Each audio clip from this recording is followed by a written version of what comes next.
안녕하십니까. 저는 부동산 똑똑 한남수TV의 운영자 한남수입니다. 저는 은행에서 약 30년 동안 근무하면서 부동산 경매 실무 업무를 다년간 담당을 했습니다.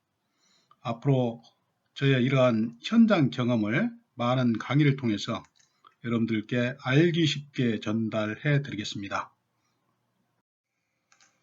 지금까지는 권리 분석의 핵심 사항인 말소 기준 권리 대항력 우선 변제권에 대해서 설명을 드렸습니다.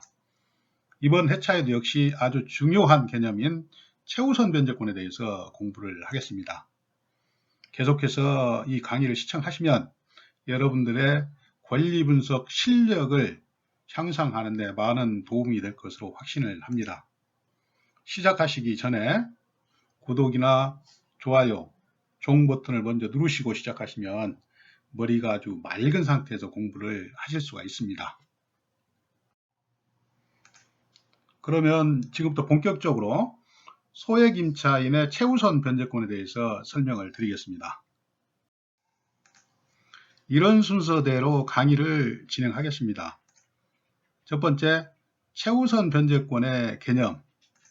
두 번째로는 최우선 변제권의 요건은, 세 번째는 최우선 변제권의 내용에 대해서 설명을 드리고, 네 번째는 최우선 변제의 대상은 어떤 것이 있는가, 다섯 번째 마지막으로 우선 변제권과 최우선 변제권의 차이점에 대해서 상세하게 설명을 드리겠습니다. 첫 번째로 최우선 변제권의 개념에 대해서 말씀을 드리겠습니다. 이 소액보증금 최우선 변제권은 영세 임차인을 보호하기 위해서 마련된 제도입니다. 영세 임차인이 소액으로 거주하고 있는 임차주택이 경매나 공매 시에 임차인의 보증금 중에서 일정 금액을 다른 어떤 선순위 채권자보다도 먼저 배당을 해주는 제도, 이게 바로 소액보증금의 최우선 변제권이라고 할 수가 있습니다. 이 보증금이 소액일 경우에는 우선 변제권은 반드시 확정일자가 있어야만 배당 요구를 하고 배당을 받을 수가 있는데, 이 보증금이 소액일 경우에는 확정일자가 없어도 다른 채권자보다 최우선적으로 변제를 해주는 특혜를 주고 있습니다. 영세 임차인들에게만 주는 거죠. 소액 임차인들에게만. 두 번째로는 최우선 변제권의 요건에 대해서 말씀을 드리겠습니다. 최우선 변제권을 행사하기 위해서는 어떤 요건을 구비하고 있어야 되는지, 여기에 대한 것이죠. 이 요건은 세 가지로 구분해서 말씀을 드릴 수가 있어요. 첫 번째로는 영세 임차인을 보호하기 위한 제도이기 때문에 보증금이 소액이어야 한다. 이 보증금의 한도에 대해서는 다음 페이지에 자세하게 나와 있습니다. 두 번째로는 경매 개시결정 기입 등기 이전까지는 주택의 인도와 주민등록, 즉 대항 요건을 반드시 갖추고 있어야 된다. 세 번째로는 배당 요구를 해야 배당을 받을 수 있다. 최우선 변제권을 갖추고 있다 하더라도 임차인이 본인의 권리 행사를 하지 않으면 배당을 받을 수가 없습니다. 그래서 반드시 배당 요구 종기까지 배당 요구를 해야 최우선 변제권에 의해서 배당을 받을 수가 있다, 이런 얘기예요. 이 세 가지 요건은 잘 기억을 하고 있어야 됩니다. 그런데 여기에서 지금 한 가지 우선 변제권하고 차이가 있죠. 우선 변제권은 확정일자가 반드시 있어야 배당 요구를 할 수가 있는데, 이 최우선 변제권은 영세 임차인을 보호하기 위해서 마련된 제도이기 때문에 확정일자가 없어도 배당 요구만 하면 배당을 받을 수가 있다는 얘기예요. 그 차이가 있습니다. 최우선 변제권은 확정일자가 없어도 된다. 우선 변제권은 확정일자에 의해서 순위 배당을 받는다. 그 차이가 있습니다. 최우선 변제권의 요건 두 번째로는 소액 임차인의 최우선 변제권 변청 과정에 대해서 한번 알아본 시트입니다. 저당권 설정일을 기준으로 해가지고 1984년 1월 1일 날 이 제도가 최초로 시행이 된 다음에 10번에 걸쳐서 개정이 돼서 마지막으로 2018년 9월 18일 날 개정이 된 내용이 지금 시행이 되고 있어요. 요 내용을 보면은 일단 날짜는 저당권 설정일 기준입니다. 뭐 경매 개시 결정 그런 날짜의 기준이 아니고 1순위 근저당권 설정일 기준으로 해가지고 소액보증금을 그때 기준으로 해가지고 최우선 변제를 해준다 이런 얘기예요. 그 다음에 저당권 설정일 기준, 그 다음에 대상 지역은 시대마다 두 부류로 나눈 때가 있었고 세 부류로 나눈 때가 있었고 전국을 또 네 곳으로 나눈 때가 있었습니다. 시간이 지날수록 세분이 되죠. 그 다음에 세 번째는 소액보증금 적용 범위에 대한 금액이 나와 있어요. 그 다음에 네 번째는 그 중에서도 최우선 변제를 해주는 금액이 나와 있죠. 다시 설명드리면 이 날짜는 근저당권 설정, 저당권 설정일, 그러니까 담보권 설정일 기준이고 그 대상 지역은 전국을 2개 내지 4개로 나누어 가지고 대상 지역을 구분을 했고 소액보증금 적용 범위, 금액 범위를 지금 지역마다 구분해서 설정을 했고 그 중에서 최우선 변제를 해주는 금액을 또 구분을 해서 이렇게 설정을 해놨습니다. 그래서 예를 들면 마지막 개정해서 지금 현재 시행되고 있는 그 내용을 보시면 2018년 9월 18일 날 10번째 개정이 돼가지고 지금 소액보증금 제도가 시행이 되고 있죠. 지금은 전국을 4개의 지역으로 나누어 가지고 금액을 구분을 해서 최우선 변제를 해줍니다. 첫째, 서울특별시가 있고 두 번째로 수도권 중 과밀 억제 권역이 있고 세 번째로 광역시가 있고 네 번째로 그 외의 지역 이렇게 네 부류로 전국을 나누어 가지고 예를 들면 서울특별시 같은 경우는 보증금이 1억 1천만 원 이하일 경우에는 그 중에서도 확정일자가 없다 하더라도 대항 요건만 가지고 있으면 3,700만 원, 요게 이제 최우선 변제금이라는 얘기죠. 보증금이 1억 1천만 원 이하일 경우에 대항 요건만 가지고 있으면 확정일자가 없더라도 소액이기 때문에 최우선 변제 3,700만 원은 다른 채권자보다 우선해서 변제를 해준다. 그 다음에 두 번째로 수도권 중에서 과밀 억제 권역은 금액이 조금 낮죠. 보증금이 1억 원 이하일 경우에는 대항 요건만 구비하고 있으면 확정일자가 없더라도 3,400만 원까지 최우선 변제를 해준다. 광역시 경우는 보증금이 6천만 원 이하일 경우에 2천만 원까지 최우선 변제를 해준다. 그 외의 지역은 보증금이 5천만 원 이하일 경우에 확정일자가 없더라도 대항 요건만 구비하고 있으면 1,700만 원까지는 최우선 변제를 해준다. 이런 얘기예요. 그래서 또다시 강조해 드리면 요 날짜는 저당권, 포괄적으로 말씀드리면 담보권 설정일 기준으로 해서 이 금액이 결정이 되는 것입니다. 요거는 한번 표를 쭉 보시면 이해하기가 쉬우신데 제일 중요한 거는 여러 번 강조를 드리지만 전입일자 기준이 아니고 그 물건에 대한 담보권 설정일 기준으로 해서 이 소액보증금이 결정이 되는 거예요. 그거를 꼭 기억하고 계셔야 됩니다. 그러면은 세 번째는 최우선 변제권의 내용에 대해서 말씀을 드리겠습니다. 소액 임차인의 기준. 일단 제1기준은 소액 임차인이 되기 위해서는 보증금이 소액이어야 한다. 아까 제가 전시티에서 말씀드렸듯이 각 지역별로 보증금의 한도가 있고 그 중에서 또 최우선적으로 변제해주는 최우선 변제 금액이 있죠. 제1기준으로는 보증금이 당연히 소액이어야 최우선 변제권을 행사할 수 있다. 두 번째로는 이 최우선 변제 금액의 기준이 선순위 담보물권 설정일이라고 제가 여러 번 말씀을 드렸습니다. 아까 그 분홍색으로 표시된 그 날짜가 있죠. 요거는 전입일자가 아니고 선순위 담보물권 설정일 기준, 담보권 설정일 기준으로 해가지고 그 금액이 결정이 되는 것입니다. 다시 말씀드리면은 말소 기준권리 등기일이 아니다 이런 얘기예요. 말소 기준권리는 여러 가지 6가지가 있는데 그 중에서도 담보권 설정일 기준이다. 예를 들면 저당권이나 건저당권, 담보가등기, 전세권 등 담보물권 설정일 기준의 그 보증 금액 한도를 가지고 소액보증금, 최우선 변제 금액을 결정하는 것이지 압류나 가압류 등기일이 아니다. 담보권 설정 기준이다 이런 얘기예요. 그 다음에 두 번째는 담보권 설정 기준을 기준으로 하는 것이지 전입 당시의 보증금 기준이 아니다. 여러 번 강조를 드리는 것입니다. 세 번째, 1순위 건저당권이 대부분 말소 기준 권리자 소액임차인 기준 등기 역할을 한다.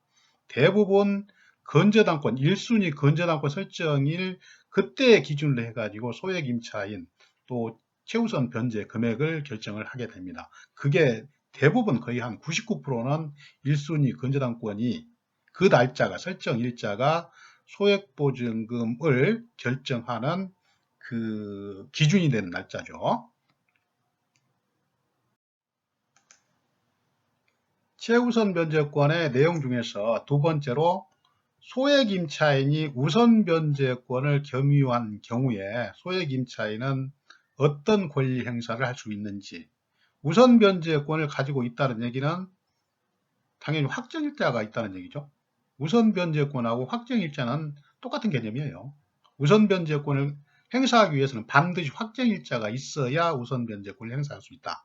그런데 소액임차인, 최우선 변제권을 행사하기 위해서는 확정일자가 없어도 된다 하는 얘기를 제가 첫 번째로 말씀드렸죠. 소액보증금은 최우선 순위로 배당을 받고 확정일자가 있기 때문에 나머지 금액은 확정일자에 의해서 순위 배당을 받는다. 우선 변제권을 행사한다. 그 다음에 세 번째로는 소액임차인이 대항력을 겸비한 경우에 어떤 권리를 행사할 수 있는지. 대항력을 겸비했다는 얘기는 말소 기준 권리 이전에 주민등록과 주택 인도를 받았다는 얘기잖아요. 요거는 그렇게 어려운 내용이 아닙니다. 대항요건을 말소 기준 권리 이전에 구비를 했다. 그래서 대항력이 있다. 이런 경우에는 어떻게 되느냐, 소액임차인이. 소액보증금은 최우선 순위로 배당을 받고 나머지 그 금액은 대항력이 있기 때문에 매수자로부터 전액을 반환받을 때까지 명도를 거부할 수 있다. 이런 얘기예요. 이런 경우에는 대항력을 구비하고 있는 소액임차인은 소액임차인이기 때문에 최우선 순위로 배당을 받고 소액보증금을, 나머지 금액은 대항력이 있기 때문에 매수자로부터 전액 보증금을 돌려받을 때까지는 살 수 있다. 이게 대항력이죠. 그렇게 어려운 내용은 아닙니다. 네 번째로는 소액임차인은 그 권리가 같은 순위, 동순위입니다. 여기서 같은 순위, 동순위라 하면 배당받은 금액이 한정이 되어 있을 경우에는 안분 배당받는다는 얘기예요. 나눠 갖는다는 얘기입니다. 동순위일 경우에는. 간략하게 예를 들어서 한번 설명을 드려보면 임차인 갑은 2017년 2월에 9천만 원에 전입을 했어요. 을은 다음 달 3월에 6천만 원, 병은 4월에 5천만 원에 전입을 했습니다. 이 경우에 경매가 진행될 경우에 어떻게 배당을 받는지 그 사례를 한번 말씀을 드리면, 기본사항을 한번 말씀드리면 최선순위 건저당권 설정일이 2017년 5월 10일이고 이 주택은 서울에 있다. 이 최선순위 건저당권 설정일을 여기에 기재를 해놓은 거는 이 소액임차인 기준일자가 1순위 건저당권 설정일 2017년 5월 10일이다 하는 것을 나타나기 위해서 여기에 날짜를 기입을 해놓은 거예요. 아주 중요한 개념이죠. 요 날짜를 기준으로 해가지고 소액보증금 한도를 따지는 거예요. 그래서 소액임차인의 최우선 변제금은 2017년 담보권 설정일 이날의 기준으로 해봤을 때 보증금이 1억 원 이하일 경우에 3,400만 원까지 최우선 변제를 해준다. 대항 요건을 가지고 있고 확정일자가 없더라도 보증금 1억 원 이하일 경우에 3,400만 원까지는 최우선 변제를 해준다 이런 얘기예요. 이 부동산은 이 주택은 1억 2천만 원에 낙찰이 됐습니다. 어떻게 배당을 해줄까? 여기에 대해서 연구를 해보면 최우선 변제금은 합계 6천만 원, 최고 6천만 원까지 변제를 해줄 수가 있어요. 왜 그러냐 하면 매각 금액이 앞에 말씀드렸던 1억 2천만 원이죠. 최우선 변제금은 매각 금액의 2분의 1까지만 변제를 해줄 수 있습니다. 그러니까 3명이 소액보증금으로 합해서 그 배당을 받을 수 있는 금액은 1억 2천만 원 곱하기 2분의 1 해가지고 6천만 원이라는 얘기예요. 그래서 6천만 원을 가불병 각각 2천만 원씩 배당을 받습니다. 왜냐하면 이 2분의 1 금액 6천만 원에다가 곱하기 아까 제일 위에 이 박스를 보시면 2017년 5월 10일 이때 건재당권 설정일 기준으로 보증금 한도는 소액보증금 한도는 보증금이 1억 원 이하일 때 3,400만 원까지 최우선 변제를 해준다고 했잖아요.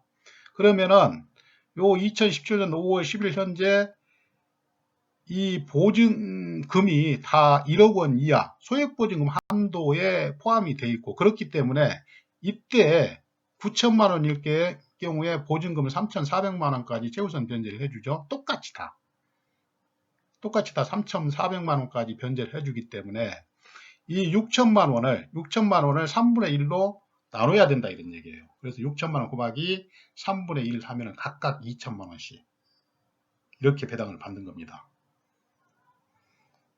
배당 부족금은 매수인이 인수를 해야 된다.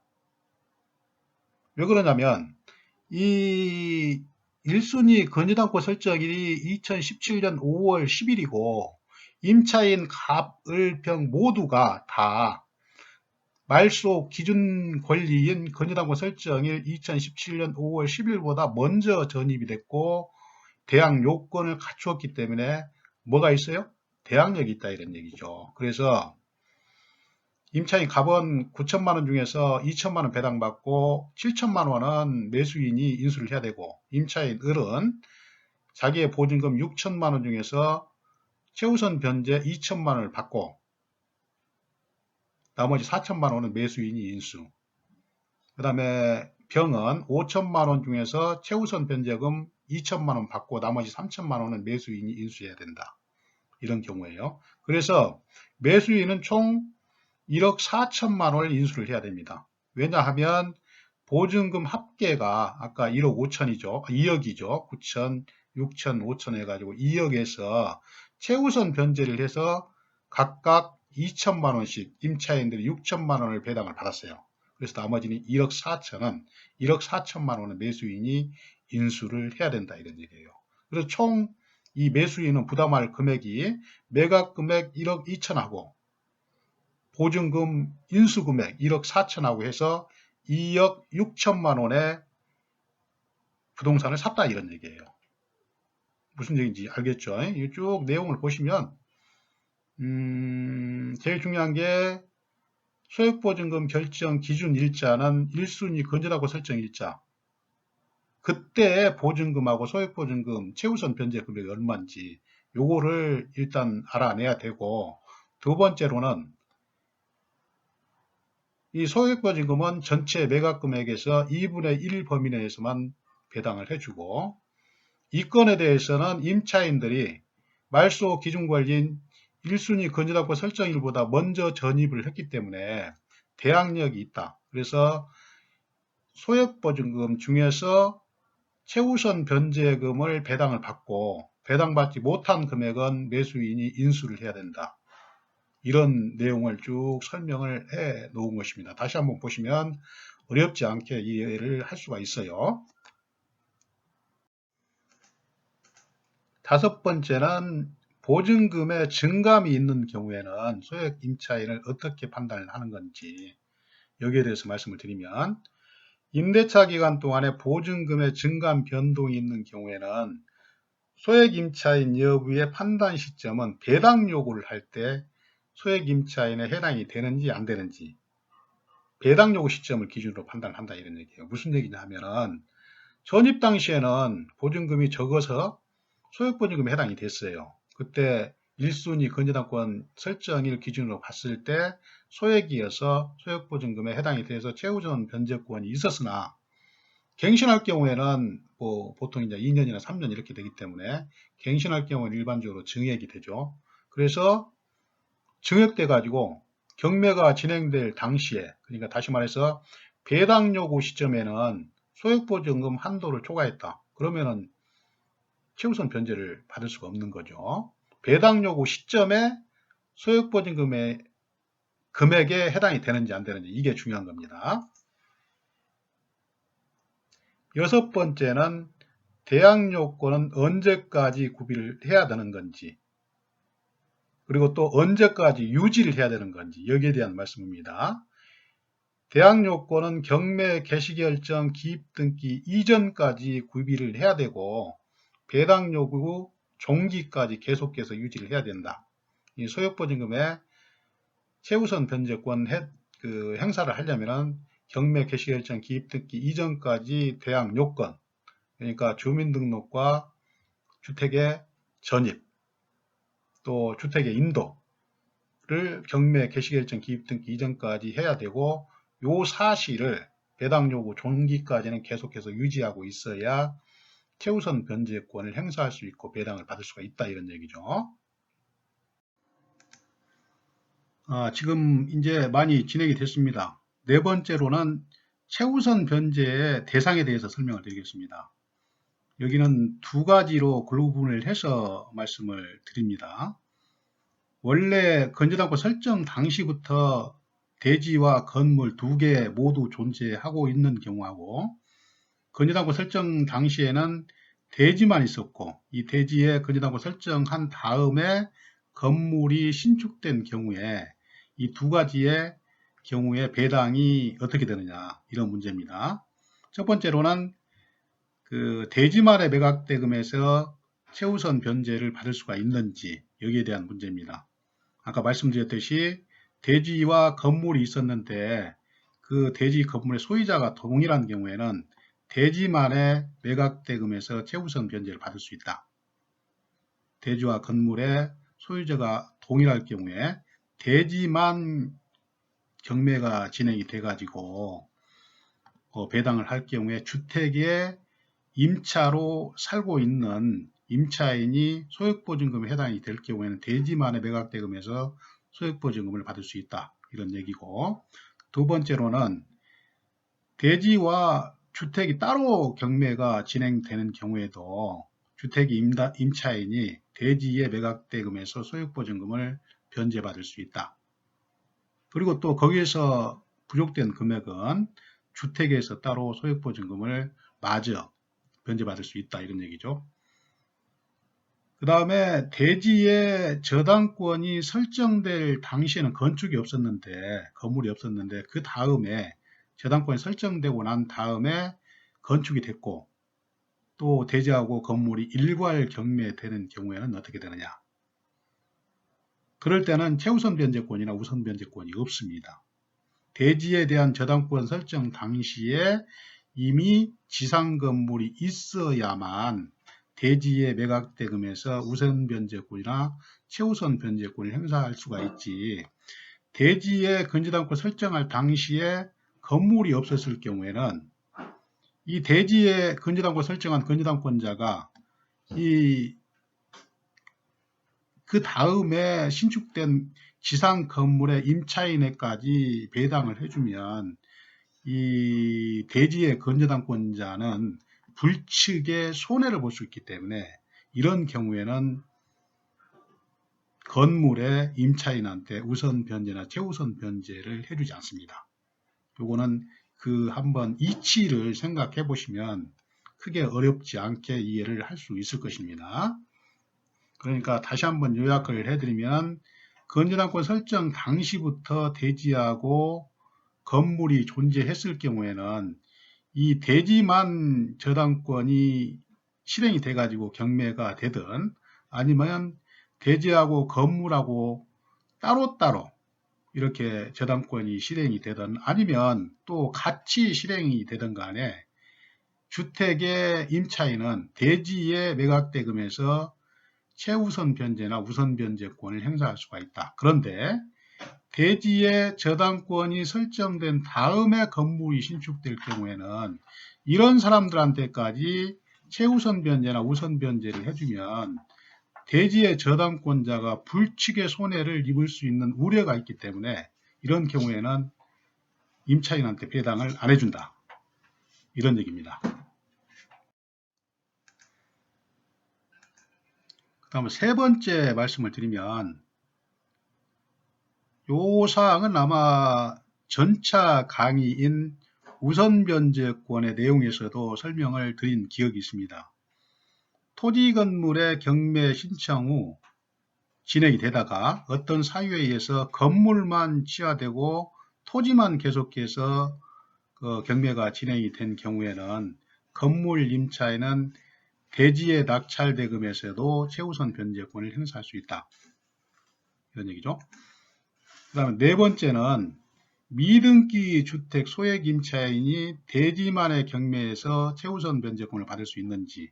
당연히 미등기 주택이기 때문에 주택은 경매가 진행이 되지 않고 대지만 진행이 됐을 경우에 이런 경우에도 미등기 주택의 소액 임차인은 최우선 변제를 받을 수가 있다. 등기가 됐든 아니면은 허가를 받아서 주택을 신축을 했던 허가를 받지 않았던 미등기 주택의 임차인도 소액보증금에 최우선 변제를 받을 수가 있다. 대지에서. 그 다음에 다섯 번째는 근린생활시설을 건저당권 설정 후에 주거용으로 용도 변경을 했을 경우에 소액보증금이 인정이 되느냐 이런 얘기입니다. 보시면 1, 2, 3층은 근린생활시설로 기존에 사용을 했고 4층은 주택으로 사용 중인 건물을 건전당권 설정 이후에 전체를 원룸으로 용도 변경했더라도 그 원룸에 임차한 임차인들은 소액 임차인에 해당이 되면 최우선 변제를 해준다. 당초에 건전당권 설정 당시에는 근생이나 또 주택이 혼합되어 있다 하더라도 저당권 설정 후에 용도 변경을 했을 경우 소액 임차인 최우선 변제를 해준다 이런 얘기예요. 다음 마지막 다섯 번째로 우선 변제권하고 최우선 변제권의 차이점에 대해서 한 세 가지 정도 구분해서 말씀을 드리겠습니다. 첫 번째로 보증금의 제한이 있습니다. 보시면 우선 변제권은 환가대금 전부에서 보증금의 제한 없이 확정일자 날짜에 의한 순위배당을 받는데 최우선 변제금은 아까 제가 두 번째 시트에서 예를 들어서 말씀을 드렸듯이 매각금액의 2분의 1 한도에서 안분배당을 하게 되어 있습니다. 그 다음에 두 번째로 대항요건 구비 1 언제까지 해야 되냐. 대항요건이라 하면 주민등록과 주택의 인도를 말하죠. 이 두 가지 요건을 언제까지 구비를 해야 배당을 받을 수가 있는지. 우선변제권은 배당요구 종기까지, 소액임차인은 경매 개시결정 기입등기 전까지 대항요건을 구비하고 반드시 배당요구를 해야 된다. 아까 세 가지 요건을 말씀드렸죠. 소액이어야 된다. 두 번째, 경매 개시결정 기입등기 이전까지 대항요건을 구비해야 된다. 세 번째, 반드시 배당 요구를 해야 된다. 이 차이를 제가 말씀을 드렸습니다. 다시 말씀드리면 우선 변제권은 대항 요건을 배당 요구 종기까지 구비를 하면 되고 소액 임차인은 경매 개시 결정 기입 등기 전까지 구비를 하고 배당 요구 종기 때까지 유지를 해야 된다 이런 얘기예요. 세 번째, 나대지에 대한 저당권 설정 후에 신축한 주택의 임차인 이때는 어떻게 우선 변제권하고 최우선 변제권의 차이가 있느냐. 우선 변제권은 가능하나 최우선 변제권은 받을 수가 없다. 이런 얘기예요. 그 이유를 보시면 일단 나대지에 저당권 설정을 했고 그 다음에 주택의 임차인이 나타났으니까 나대지의 저당권자보다 신축 건물의 임차인의 확정일자가 당연히 후순위겠죠. 건물은 나대지에 설정한 다음에 건물이 신축되어 있기 때문에 그때 임차를 했을 거고, 임차인은 그 이후에 확정일자를 받았을 거기 때문에 나대지의 저당권자보다 확정일자가 당연히 늦다, 이런 얘기예요. 그래서 저당권자에게 불칙의 손해를 주지 않기 때문에 우선 변제권을 인정을 해준다, 이런 얘기예요. 그렇다 하더라도 대지의 저당권자보다는 후순위이기 때문에 손해를 주지 않는다, 이런 얘기예요. 그런데 최우선 변제권은 저당권자에게 불칙의 손해를 주기 때문에 당연히 주겠죠. 최우선 변제는 확정일자가 없어도 보증금만 소액이면은 배당을 해주기 때문에 마닥에 최우선 변제권을 인정을 해준다 그러면 건물이 없는 상태에서도, 건물이 없는 상태에서 나대지의 저당권자보다 최우선 변제를 해주기 때문에 이 저당권자는 정말로 예상할 수 없는 그런 손해를 볼 수 있다. 그렇기 때문에 우선 변제권은 어차피 나대지에 대한 저당권자보다 후순위이기 때문에 손해를 안 주기 때문에 인정을 해 주어도 무방하지만, 최우선 변제권은 무조건 최우선적으로 배당을 해주기 때문에 만약에 인정을 해준다면 나대지에 대한 저당권자에게 손해를 주기 때문에 인정을 해줄 수 없다, 이런 얘기예요. 그 의미를 살펴보시면 그렇게 어렵지 않게 이해를 할 수가 있을 겁니다. 자, 여러분, 이제 마지막으로 우선 변제권과 최우선 변제권은 지역에 따라서 제한이 있다. 여기에 대해서 말씀을 드리겠습니다. 우선 변제권은 확정일자를 받았으면 그 확정일자에 따라서 순위 배당을 받지만 그러면서 보증금의 제한은 없습니다. 그런데 최우선 변제권은 지역에 따라서 또 담보권 설정 일자에 따라서, 1순위 담보권이죠. 그 설정 일자에 따라서 보증금의 차이가 있습니다. 그러니까 1순위 담보권 설정일, 그 다음에 지역에 따른 차이, 또 그 설정일과 지역에 따라서 소액보증금 한도가 정해져 있고, 또 거기에 따른 최우선 변제금이 다 따로 정해져 있습니다. 차이가 있어요. 그런데 우선 변제권은 지역에 따른 보증금에 제한이 없다. 이런 내용입니다.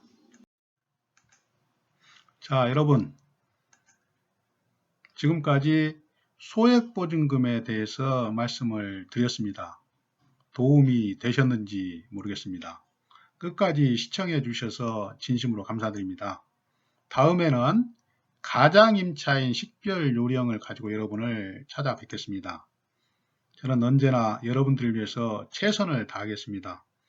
도움이 되셨다면 구독, 좋아요, 종 버튼을 눌러주시면 저한테 굉장히 큰 도움이 됩니다. 꼭 부탁드리겠습니다. 지금까지 부동산 똑똑 한남수TV의 운영자 한남수가 올려드렸습니다. 대단히 감사합니다.